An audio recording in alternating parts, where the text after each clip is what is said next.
Creer en la democracia implica comprender que cada ciudadano posee sabiduría y tiene derecho a ser escuchado. Si ignoramos esa voz, incluso las luchas más legítimas pierden sentido. ¿Cree que la democracia está en peligro en estas elecciones? Creo que sí. Siempre repito que la democracia, por supuesto, es algo grandioso, pero la gente la da por sentada. Es una palabra que muchos ni siquiera comprenden del todo. La subestiman. Pero en el fondo, esto es una cuestión de lo que está bien y lo que está mal. Punto. Ese hombre es un monstruo, representa todo lo contrario al bien. Es como si buscara constantemente hacer las cosas más horribles posibles, solo para provocarnos. No entiendo cuál es su motivación, pero lo ha estado haciendo sin parar, y es aterrador. Robert De Niro no solo critica a las personas, las destruye por completo. J.D. Vance nunca tuvo oportunidad. En un instante, Vance intenta proyectar la imagen de un político serio, y al siguiente, De Niro lo desmantela con la precisión de un jefe mafioso sacado de una película de Scorsese. Expone sin piedad el falso intento de Vance por reinventarse dentro del movimiento MAGA, evidencia su lealtad ciega a Trump y deja en evidencia su repentina amnesia respecto a la importancia de la democracia. Prepárate, porque esta leyenda de Hollywood acaba de convertir al vicepresidente en el blanco perfecto de su última crítica magistral digna de un premio. Estamos en una situación muy peligrosa. Recuerdo que tú y yo, hace unos 5 o 6 años, hablábamos en los estudios de Spring, y yo decía, ¿viste lo que acaba de pasar? Pero en realidad no es algo que simplemente pasó, es mucho más profundo, es la verdad la que está en juego. Y ahora lo que vivimos es una negación constante de la verdad, en todos los niveles. Incluso el discurso que pronunció después es una locura total. Es algo que me preocupa enormemente, y creo que a todos nos debería alarmar. Y uno de los aspectos más preocupantes es que no es solo que la base del Partido Republicano esté dañada, es que tiene una distorsión fundamental que no se había visto antes en la historia política de Estados Unidos. Por desgracia para Vance, la amnesia política no es tan común como él desearía. Sus críticas pasadas hacia Trump, dichas con la seguridad de alguien que jamás pensó que necesitaría la aprobación de Mar-a-Lago, siguen existiendo. Viejas entrevistas, tweets y grabaciones bien archivadas se encargan de recordarle al mundo cómo, con lujo de detalles, Vance expresó que Trump era una amenaza para la democracia, que no estaba capacitado para gobernar y que carecía por completo de principios éticos. Criten, creo que ya aprendí la lección sobre opinar del presidente antes de que él y yo hablemos personalmente de un tema. Es tan tonto, solo hay que escuchar las cosas absurdas, insulsas, que dice. Es un completo censurado, pero lo preocupante es que es un censurado peligroso. Hablando en serio, lo sabemos bien. Es un inseguro, un narcisista maligno. Y ahora lo vemos retorciéndose en contradicciones verbales dignas de una medalla olímpica, con la esperanza de que nadie note el brusco cambio en su discurso. Aquel hombre que alguna vez llamó a Trump una amenaza para el país ha desaparecido. En su lugar, ahora tenemos a alguien que asegura que Trump es la única esperanza de la nación. Ha perfeccionado el arte de la lealtad exagerada, recitando cada declaración pública con el entusiasmo forzado de quien parece leer un guión bajo presión.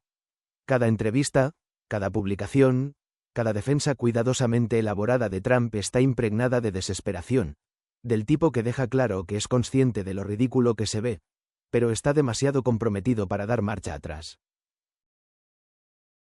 Mi mayor problema con Trump, y créeme, hay mucho de dónde escoger, es que su mensaje para la derecha, en especial para la clase trabajadora blanca, de la que yo provengo, no es conservador, y en muchos sentidos, ni siquiera es patriótico, expresó en su momento. Básicamente, él dice que el sistema está tan manipulado en tu contra, que si él no es el presidente, nada de lo que hagas cambiará tu vida. Es un mensaje equivocado y autodestructivo. Lo calificó de ignorante absoluto. Lo llamó un farsante, un estafador, un tipo que no tiene idea de lo que dice. Alguien que no se prepara, que no le importa, que cree que puede burlarse de la sociedad. Incluso mencionó que ni siquiera paga sus impuestos. Lo tachó de inepto, y recordó las palabras de Colin Powell. Es un desastre nacional, una vergüenza para este país. Me enfurece que hayamos llegado al punto donde este payaso, este bufón, terminó donde está, añadió en su momento. Sin embargo, por más que se esfuerce, Trump nunca confiará plenamente en él. Para los seguidores más fanáticos del movimiento MAGA, no es más que una herramienta útil. Para los demás, es solo otro político que sacrificó sus principios a cambio de poder. Y Robert De Niro no olvida. Para él, esto no se trata de otro político más cambiando de postura como en un juego de sillas musicales. Es una representación teatral descarada, titulada El vendido, la historia de J.D. Vance. Aquel que construyó su reputación hablando de los valores de la clase trabajadora ahora se ha transformado en una marioneta aprobada por Trump, una caricatura andante que asiente a todo. Han logrado deportar a unas 37,600 personas, lo cual no es poca cosa, pero si realmente quieren alcanzar los números prometidos, tendrían que deportar a unas 60,000 por semana, preguntó la periodista. Bueno, Laura, esto se hace en etapas, respondió Vance. Lo primero, como dijo el presidente en campaña, es asegurar la frontera. Ahora mismo tenemos unos 20 millones, quizás más, de inmigrantes ilegales en el país. Debemos evitar que esa cifra siga aumentando. Y, por cierto, en apenas 6 semanas hemos logrado casi un control total de la frontera. Lugares donde antes había 1,500 encuentros ilegales al día, ahora están controlados. Y así, una vez más, la gente se pregunta por qué no lo toman en serio. Fue despiadado con ella, implacable, sin piedad. De Niro, que ha pasado décadas perfeccionando el arte de detectar impostores, farsantes y supuestos duros con memoria selectiva, no iba a dejar pasar esta. Seamos honestos. Vance no simplemente cambió de opinión. Presionó el botón de reinicio político con tal fuerza que, para muchos, es como si hubiera reescrito su propia historia. Sus antiguas críticas a Trump desaparecieron. Su supuesta integridad fue reemplazada mágicamente por lo que sea necesario para mantenerse en los buenos términos del expresidente. Es el tipo de transformación que te hace preguntarte si, de repente, un día se despertó y decidió que su personalidad estaba en oferta y dispuesta a negociarse. Sé que ustedes trabajan duro todos los días, dijo Vance. Y creo que hay buenas noticias, ¿verdad? Desde hace un par de meses, al menos tienen una administración que coopera con ustedes y facilita su trabajo, en lugar de poner obstáculos a la innovación, que es exactamente lo que hizo el gobierno anterior. Aunque, siendo justos con Joe Biden, se la pasaba dormido la mayor parte del tiempo. Dudo que siquiera supiera lo que estaba firmando, pero, definitivamente, no lo hacía más fácil. Su gestión no fue precisamente aliada de los innovadores. Pero antes, ¿recuerdas a Robert De Niro? Ese tipo rudo que interpretó a Jake LaMotta en Toro Salvaje y al mafioso Jimmy Conway en Buenos Muchachos, pero que últimamente se ha convertido en un crítico furioso, al borde de la histeria, víctima del llamado síndrome de odio a Trump. Sin embargo, De Niro no se limitó a señalar la hipocresía evidente. Fue más allá y expuso el verdadero engaño. Políticos como Vance apuestan a que la gente está demasiado distraída, agotada o ciegamente leal para darse cuenta de que los están manipulando. La idea de que alguien pueda criticar públicamente a Trump, escribir libros enteros sobre el peligro que representa y, de repente, fingir que siempre fue parte del movimiento MAGA, es casi admirable por lo descarada. Casi. El problema es que no logra engañar a todos, y mucho menos a De Niro. Porque, en el fondo, esto no se trata solo de un político cambiando de postura para mantenerse vigente. Es un reflejo de lo rápido que se pisotean los principios democráticos cuando quienes ostentan el poder ven los valores como obstáculos en lugar de convicciones. Y ahí es exactamente donde De Niro atacó con fuerza. Esto no fue simplemente el típico retroceso político. Fue un acto extremo, casi récord, de incoherencia y oportunismo. Vance no solo modificó su discurso, eliminó por completo su identidad pasada. Aquel hombre que alguna vez comparó a Trump con un dictador de bigote famoso, ahora aparece en público asintiendo como un niño desesperado por impresionar a su nuevo padrastro. Es ridículo, absurdo y, sin embargo, necesario, comentó en otro momento. Realmente no te das cuenta de lo que estás haciendo en ese instante porque la adrenalina te domina. Intentas no decir ninguna tontería. No sabes cómo está saliendo todo, en realidad. Yo me sentía bastante bien, pero mi esposa apareció al final, justo cuando las cámaras de televisión enfocaban el cierre. Wembalch se acerca, mi esposa también, y al ver la cara de USA lo supe. Santo cielo, debimos haberlo hecho muy bien porque USA no me miente y su rostro mucho menos. En ese momento, supe que todo había salido mejor de lo esperado. Sí, el mercado de valores perdió $5 billones en solo 3 semanas, intervino otro. Sí, gracias a Trump, respondieron sarcásticamente. Es el destructor de la economía. Increíble. 5 billones, comentaron entre risas. Hoy, Groenlandia nos ofreció comprarnos, remató otro, ironizando el caos político y económico actual. Dejar que Donald Trump maneje la economía es como entregarle los códigos nucleares a un niño pequeño, aunque, siendo sinceros, el niño probablemente tendría mejores reflejos. Y Bill Maher no se ha quedado callado en su última crítica incendiaria. Maher destroza la supuesta inteligencia empresarial de Trump, demostrando cómo la economía se desplomó en cuanto él asumió el poder. Desde sus giros de política contradictorios hasta su descarado servilismo hacia los multimillonarios, Maher expone los hechos sin piedad. ¿Acaso Trump pensó que arruinar casinos era solo un ensayo para hundir a todo un país? Quédate porque los golpes de Maher son más duros que la inflación bajo la administración Trump. Lo que dice a continuación te va a dejar sorprendido. Algo que ya sabemos desde hace tiempo sobre Trump es su peculiar gusto por los países. A las naciones que tradicionalmente han sido aliadas, como Inglaterra o Francia, parece despreciarlas. Y, en cambio, siente fascinación por aquellos que antes se veían como adversarios, como Rusia o Arabia Saudita. Me quedo con la Unión, la ex Unión Soviética, quiero decir, ironiza Maher. A diferencia de algunos, él siempre dice gracias, remató, desatando las risas y aplausos del público. Europa, tus antepasados se fueron de ahí por algo, recuerda Maher entre bromas. Si hay algo que Donald Trump disfruta más que poner su nombre en bistecs sobrevalorados, universidades fraudulentas o inodoros bañados en oro, es fingir que entiende de economía. Pero según Bill Maher, los únicos números que Trump realmente maneja son los de su marcador de golf, y ni siquiera esos parecen fiables. Desde que Trump puso sus diminutas manos manchadas de cae con acento agudo ketchup sobre la economía, las cosas no solo empeoraron. Se desplomaron al vacío como sus casinos en bancarrota. Hablemos de cómo ha cambiado el Partido Republicano, dice Maher. En tu especial dijiste que Trump podría volver a la Casa Blanca, pero que no se adueñaría de tu mente. ¿Sigues firme en esa idea? No muy bien, respondió entre risas. Duró poco. También dije que no iba a odiar por adelantado, y eso sí lo cumplí. No odié antes, pero el odio llegó rápido. ¿Solo ha pasado un mes? Parece mucho más. Un mes. Solo ha pasado un mes, y ya hice una lista mental. Aquí están las cosas que ya detesto, y aquí lo que todavía no odio. Por ahora.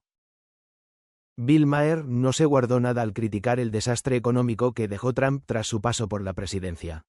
¿Recuerdan esa supuesta época dorada en la que recortar impuestos a los multimillonarios iba a beneficiar mágicamente a la clase media? Sí, claro, la única magia fue que Jeff Bezos pudo comprarse otro yate, mientras los ciudadanos de a pie se preguntaban si vender un riñón era la única forma de pagar la gasolina. Seamos sinceros, confiar en alguien que ha quebrado múltiples empresas para que arregle la economía es tan sensato como pedirle a un mapache que cuide tu almuerzo. Trump presumía diciendo, me gusta leer lo menos posible. No necesito informes de 200 páginas sobre algo que puedo decidir en una sola hoja. Literalmente se enorgullecía de tomar decisiones sin informarse, lo cual lo convierte en el presidente ideal para un país obsesionado mirando su teléfono móvil. Trump repetía sin cesar que la economía bajo su gobierno era la mejor de la historia. Y, en cierto modo, lo fue, pero solo para los fondos de inversión, los directores ejecutivos y los vendedores de camisetas MAGA en las afueras de sus mítines. Mientras tanto, los estadounidenses de a pie lidiaban con salarios estancados, los costos de salud por las nubes y el alquiler subiendo más rápido que los gastos legales de Trump. Pero según él, todo era perfecto, grandioso, la mejor economía jamás vista. Igual que cuando asegura ser el presidente más en forma de la historia, justo antes de devorar una hamburguesa a 2 manos como un mapache revolviendo la basura. Cuidado con Canadá, ese vecino educado y discreto que parece inofensivo. Y un consejo: tengan paciencia con los dictadores, bromeó Maher mientras destrozaba la absurda idea de que Trump fuese un genio de los negocios. Maher comparó la gestión económica de Trump con la forma en que dirigía sus casinos, directo al fracaso, rematando con una gran bancarrota. ¿Quién pierde dinero manejando un casino?, cuestionó. Eso es como reprobar un test de alcohol en un bar de oxígeno. Se necesita un talento muy especial para transformar una máquina de hacer dinero como un casino en un pozo sin fondo de deudas, pero Trump lo logró, y llevó ese mismo talento a la economía de Estados Unidos. ¿El resultado? Una deuda nacional disparada, el costo de vida por las nubes y tanta incertidumbre financiera que ni los corredores de bolsa podían contener las lágrimas. Y luego están los famosos recortes de impuestos. Trump juró que serían un antes y un después para la clase media. Spoiler, no lo fueron. Porque, al parecer, en el mundo de Trump, clase media significa tener al menos un jet privado.